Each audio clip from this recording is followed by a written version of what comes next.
Commedia is a complex theatrical phenomenon that originated in Italy in the 16th century.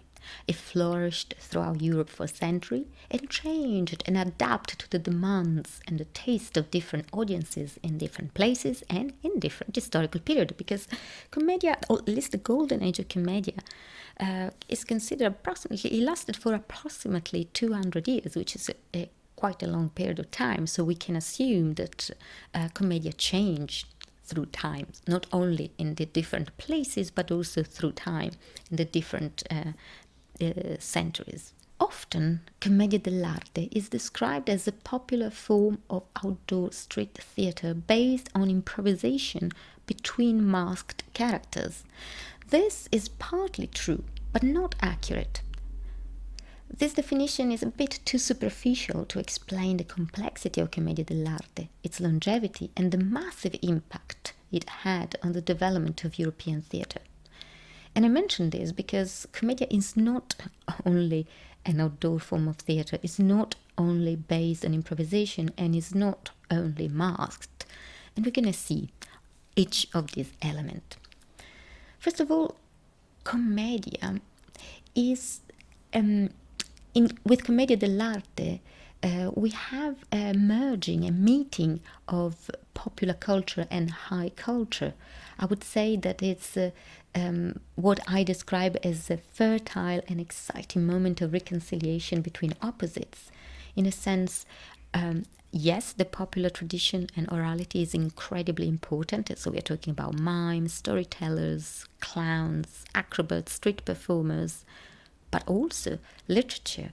So all the rich tradition that come from ancient Rome, the common in ancient Rome, Renaissance comedies, and written plays have a major impact in the development of Commedia dell'arte. And this is because Commedia is a product of a very specific historical period, the Renaissance. And in this period, the influence of humanism in the study of theatre cannot be denied. This is a moment where the conceptualization, the definition of what is comedy broadened, and it goes beyond written play. It embraced also other form of theatre.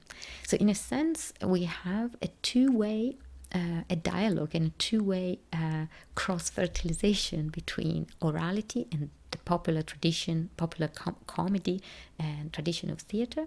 And on the other hand, we have also the influence from what is labeled high culture, so the written culture that influenced these popular performances. Commedia dell'arte is exactly the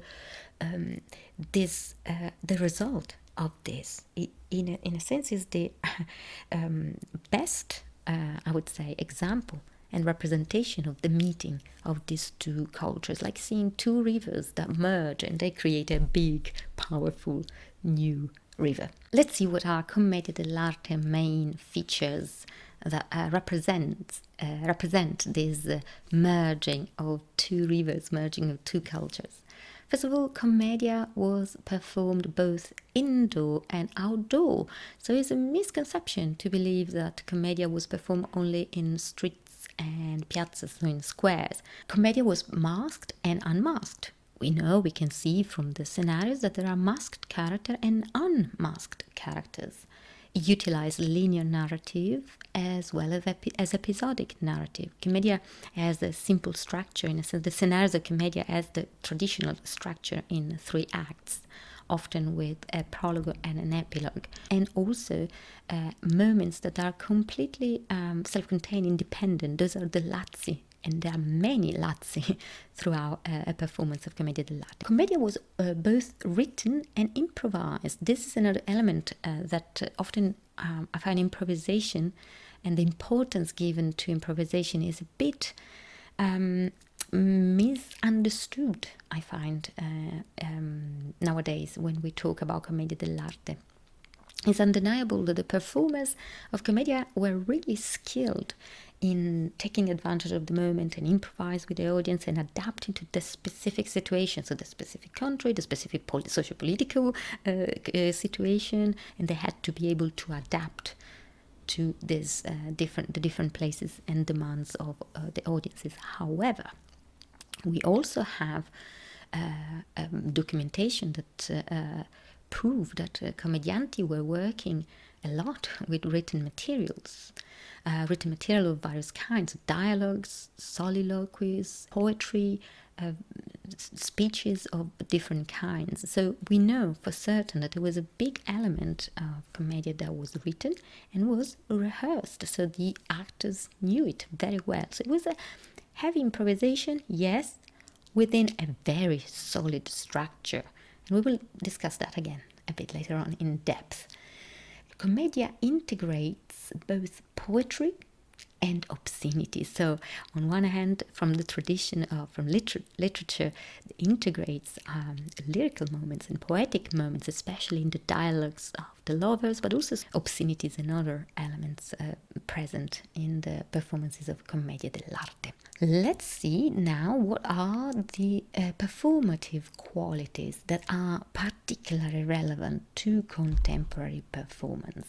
For me, the most important aspect is the notion of actors as creators. So this is an actor's theatre. The actors are, they create the characters, they bring the specific skill shaping this character, shaping the relationship between characters and therefore the scenarios. So the actors are creators. Is an ensemble, the ensemble collaborative process. Also, that is an important aspect that we recognize in contemporary performance, especially in practices like device theatre.